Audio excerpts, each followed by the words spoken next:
So I found the story about Nazik and his life growing up in Syria to be kind of inspiring because it really showed how much he loved his grandparents' house when he was young and all the best memories he had of his life were there. And it really kind of set the stage for the start of the story because at the start of the story, he had more positive emotions. It was almost ignorance is bliss. He didn't know about all the horrible things about in the war and his family going on. And it just shows how even if you're a child growing up in Syria during the war, you're still very happy. You can still have a childhood.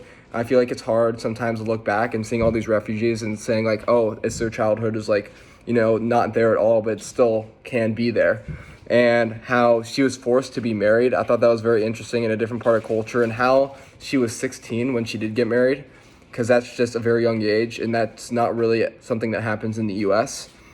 And I also found it interesting how big religion is in the Syrian culture and how big God is into their life, and how when something goes bad, they're always praying. And even how before you go to school when you're young, you're forced, or not forced, but you're meant to take Quran classes, and you have to learn how to read it and how to interpret it.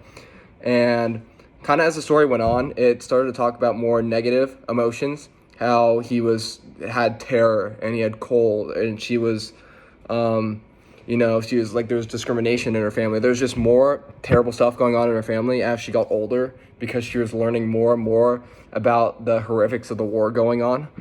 And it kind of just changed her character and it changed her view on society. But she was able to still have fun with her family and things like that. And she really enjoyed going to school, which I found interesting because it was better than being at home.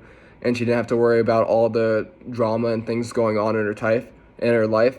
And the war just makes people's life tough there in Syria, and that was very interesting to learn about.